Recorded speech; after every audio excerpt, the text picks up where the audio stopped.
19 வயதில் என் தகப்பனார் வீட்டை விட்டு புறப்படும் போது போட்டிருந்த ஒரே ஒரு வஸ்திரம், கையில ஒரே ஒரு வேதம்.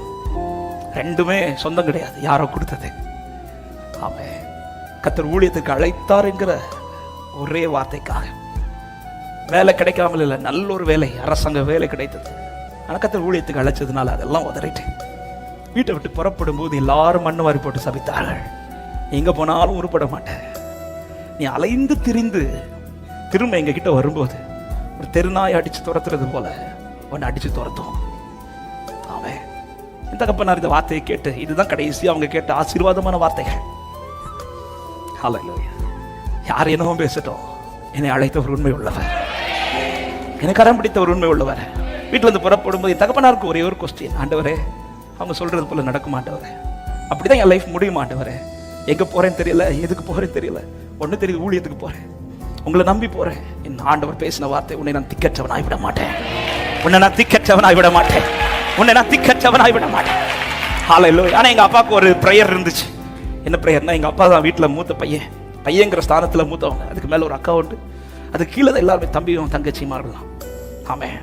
அப்பாவுக்கு ஒரு ஜெபம், என்ன ஆண்டவரே, மூத்த பையங்கிற ஒரு நிலையில இருந்து செய்ய வேண்டிய சில காரியங்கள் என் குடும்பத்துல இருக்குது, நான் உங்களை நம்பி புறப்படுறேன், என் வீட்டில் யாருக்கு எந்த குறையும் வந்துடக்கூடாது, என் சகோதரர்கள் நல்லா இருக்கணும், என் சகோதரிகள் நல்லா இருக்கணும். ஆமென். ஆமென். நீங்க நம்புவீங்களோ இல்லையோ, என் தகப்பனாரை கர்த்தர் ஊழியத்தில் பிற்பாடு ரொம்ப கஷ்டத்தில் கர்த்தர் பயன்படுத்தினார். இன்னைக்கு ஊழியத்தை இப்படி வளர வச்சிருக்கிறார்.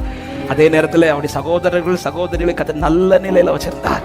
ஹல்லேலூயா. என் தகப்பனார் மரித்து அடக்க ஆராதனை நடக்கும்போது அத்தனை பேரும் வந்து சொன்ன வார்த்தை, நாங்க இன்னைக்கு நல்லா இருக்க ரீசன் எங்க அண்ணன் ஊழியத்துக்கு புறப்பட்டதுனால. ஹல்லேலூயா. சில குடும்பத்துல சில நெருக்கத்தின் நடுவில் யோசபாத்தா இருக்கிற அன்பு சகோதர சகோதரி, உன் நிமித்தம் கர்த்தர் உன் கூடாரத்தை மிகவும் ஆசீர்வதிப்பார், உன் நிமித்தம் உன் சார்ந்தவர்களை கர்த்தர் ஆசீர்வதிப்பார். நம்புற தேவ பிள்ளையே, விசுவாசத்தை விட்டுறாத, நிற்கிறத விட்டுறாத. 1000 பேசட்டும், கர்த்தர் பிடிச்சிட்டு இருக்கிற என்ன நடக்க போகுது இப்படிதான் பேசுவாங்க.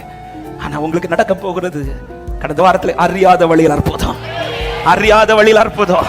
எத்தனை பேர் நம்பி ஆமென் என்று சொல்றீங்க? ஹல்லேலூயா. வழியை மாற்றிடாதீங்க. எவ்வளவு பெயின் ஜாஸ்தி ஆனாலும் எனக்கு ஒரே வழிதான். ஹல்லேலூயா.